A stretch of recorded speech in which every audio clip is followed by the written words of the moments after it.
Hey, welcome back everyone. Liquor Hound with you once again.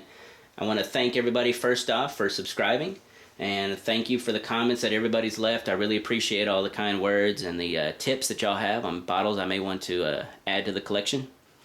This is what we're looking at today, which are bottles that have been added since I posted their videos. So new scotches, new Irish, some bourbons, pretty much the whole gamut.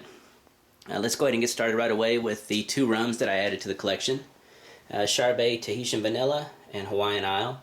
Now the Chardonnay is readily available, usually about $30–$35.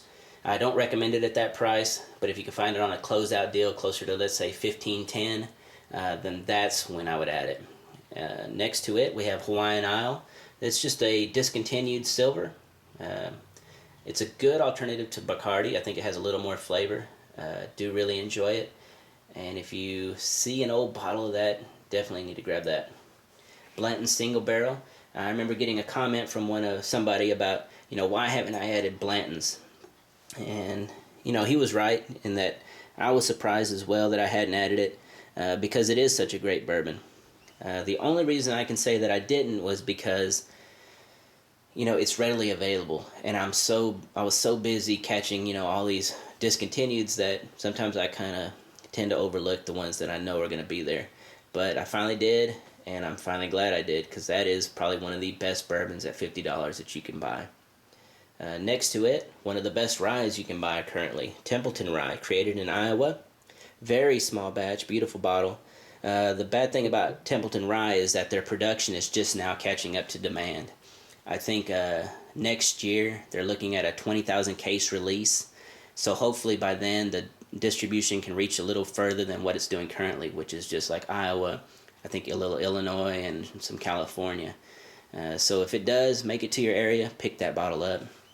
Heaven Hill, this is an 82 bottling with the tax stamp. The thing on Heaven Hill is, in 1996 there was a fire, late 96, I think it was November, and it destroyed their production plant that was in Bardstown. Now if you look on the new Heaven Hill bottles, you'll still see it down here on the bottom. It'll still say Bardstown on it. The only thing about it is that the only thing they're doing in Bardstown now is they're doing their bottling, their aging, and their shipping out of Bardstown. The distillation is now being done in Louisville, and that is at the Heaven Hill Bernheim distillery. So if you can find anything pre-96, that's when they say the juice is better than the post. So that's one thing to keep your eye out for. A bottle of absinthe that I added.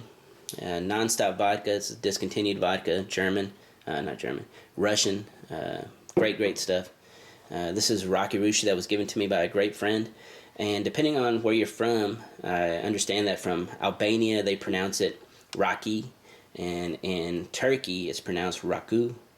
But either way, it's great stuff. Distilled from grapes and plums. Similar to a grappa, but very, very tasty. Del Mage, these are mescals. We're looking at Pechuga on the right and Chichicapa on the left. The Pechuga is very, very good. It's won a platinum award at the International Spirits Competition back in 2001.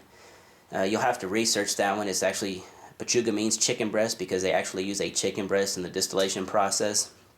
And they use wild mountain apples, plums, bananas, pineapple. Creates this wonderfully complex spirit. Now, don't get me wrong, you don't get that chicken flavor in it or anything, but they say they use it to balance all the sweet fruits. Works out really great. It's almost both of these to me are hybrids of like a great tequila and a good, well-balanced scotch. Just complex, thick on the mouth. The finish go on and on. Next we have Tequila 5150. 5150 with the American flag, as you can see in the background, is actually created in California, actually owned by the guy in California. His name's Frank Leal. He owns Leal Vineyards, and what he did was he was able to take his Chardonnay barrels, send them down to Mexico. He went down there and made sure that he could find a distillery that was going to create a tequila exactly how he wanted and finish them in his Chardonnay barrels. The finish is tremendous on these. It's perfectly balanced.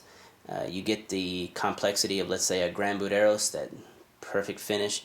But the Reposado, to me, is a little spicier than the Blanco Añejo.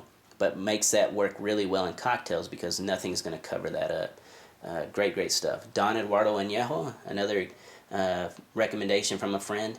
I was pleasantly surprised by it. So smooth, full of fresh agave spirit. Great. Ransom Old Tom Gin. Ransom is new to my market, along with its brother there, Whippersnapper Whiskey. Ransom Old Tom Gin is not your traditional Old Tom in the sense that it's not sweetened with sugar. The Old Toms were covered with sugar simply because the distillation process was so bad that the impurities, imparted bad flavor, so they used the sugar to sweeten it up. And it became in vogue pre-Prohibition, and people loved it. But once Prohibition came and hit, and it kind of just faded out, and now you're left with all these London Dries. And London Dries are good, but to me the column distillation process just leaves a little bit of a harsh, high alcohol spirit. You still get the infusion, but you definitely don't sip London Dries, and definitely not warm, to whereas with the Ransom you can do that. It has a malt base, very thick on the mouth because he does pot distillations, and to top it off, of course, his Pinot Noir barrel aging process just mellows it out, and it makes any gin cocktail better. Next to it, we have Whippersnapper Whiskey, created, like I said, by the same distiller out of Sheridan, Oregon. And what he did was he wanted to take the best parts of Scotch, the best parts of Irish, and the best parts of a bourbon, combine them to create. And the way he did that was he did pot distillation, which is similar to an Irish whiskey. And the thing about pot distillation is it takes a long time. We're talking 16 hours per pass, and he does 3 passes for both of his spirits. So it's very time consuming, but it's a labor of love, and it really shows in his spirits. He finishes the Whippersnapper in 3 different barrels. He does virgin oak, which is similar to any bourbon, they have to be, and then reused bourbon barrels, which is similar to any Scotch, and then he does finally his Pinot Noir barrels, which just impart its own unique complexity. Very good stuff. Isle of Jura 21, been discontinued for years. The 21 became very low in supply, so they stopped producing, its own bottle. To me, it's probably one of the best Juras out there, so if you see it, grab it. Centauri Reserve, the Super Nika, and the Nika Golden Gold were Japanese whiskeys that were once available in the U.S. but no longer. So if you see those on shelves, they've been there a while, and you probably should pick those up. Redbreast 12 and 15, Irish whiskeys, pot stills. The 12 to me is better than the 15. The 12 won Malt Advocates, the Irish Whiskey of the Year this past year. Blanton's 17, and that one won Jim Murray's 2011 Whiskey Bible's top honors of Whiskey of the Year. So of the 4,000 that he tasted, that was his favorite. You need to get that at the price, the old price if you can, around $80, $89, because the price is going up. Isla Cask 17, I was surprised to find that bottle simply because it was the very first 17-year-old finished cask they released back in 2001. Before that, they had the Portwood 21, which was released in 96, but this one will never be repeated. Great stuff. Uskeba, been around since the 18th century, but was only released to the U.S. back in 1969 for a presidential inauguration. Let's see, now we have Dallas Dew. Of course, Dallas Dew being a famous distillery in Scotland that has been closed since '83. It reopened in '88 as a museum and I think a visitor center. Next to it, Longmore, 1981. This stuff, of course, is the base for Nietzsche's, an independent bottling that is very rare as far as information online. Again, if you see this type of bottle, you might want to research it, see if it's worth collecting. Ardbeg Rollercoaster, limited edition. They took barrels from 1997 through 2006 to create this multi-layered effect, of the old and new whiskeys. I haven't opened it yet, but from all the reviews, it's supposed to be very great. Glenmorangie Sonalta PX. Now, the Sonalta PX is probably my favorite Glenmorangie, but unfortunately it's been replaced by Finalta and is no longer available. So if you see any of the Sonalta PX, I recommend that one because I love the complexity, the sweetness, the mouthfeel of it. And next we have Jameson's Irish Whiskey. This is the Gold Reserve. The Gold Reserve, probably my favorite Jameson expression. Good value for the money. So if you have the time and you feel like adding a good Irish whiskey, can't go wrong with it. Now we're going to step back to Laphroaig's. The Laphroaig, I didn't have any in my collection when I did the first whiskey video. It's a shame because I happened to go to a tasting and bottle signing at a liquor store near me and got to meet John Campbell, the master distiller there at Laphroaig. And along the way, I happened to pick up this Laphroaig 15 because I happen to know where that's at. Laphroaig 15 has been discontinued. It was actually replaced by the Laphroaig 18. And I had already had the Laphroaig 30. Now, the Laphroaig 30 is no longer available. It's been replaced by a 25-year-old and a 40-year-old. Both of those are supposed to be tremendous, but the price has gotten a little higher. Of course, I have found this Laphroaig 10 cask strength and the quarter cask I tasted that night.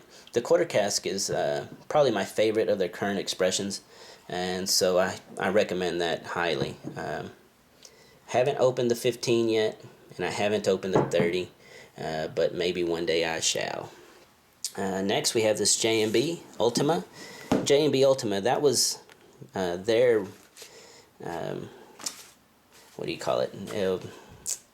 Century of Malts made by Chevis was released, and what they did was they took 100 single malt barrels from different distilleries, and of course, and created this one-of-a-kind spirit.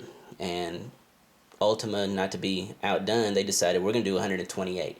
So they took 128 different single malts, blended them into this bottle. Of course, like I said, one time, so if you see it, pick that up. Next, for the old bottles, this is Black and Gold. It's a 16-year-old bourbon, pre-prohibition. I was able to acquire this from a fellow collector, and again, just pure history in a bottle. This is actually created in 1917 and bottled in 1933. Of course, nowadays you'll find bourbons that maybe are a little better, but just to be able to taste that history is incredible. Tuxedo Cocktail. This was actually, got to flip it over a little bit to see the date. Has a 1917 stamp on it and a 1906 date down at the bottom by the Food and Drug Act. Very, very good stuff. What they did was back in the day they would take whatever was in vogue, whether it be Manhattans, Tuxedos, just whatever the cocktail was, Sazeracs, they would start bottling it for everybody, and that's what that is, very rare bottle. Next, we have another rare bottle, Louis XIII by Remy. Now, this one is their Rendezvous 2000 limited edition. I had never seen this bottle before until I stumbled upon it in a small liquor store. I went home, did some research, found that there's hardly any information online about this. And I knew it was something special, so of course I immediately ran back and picked it up, and it's just one-of-a-kind bottle. This is the kind of thing that you stumble across every now and then.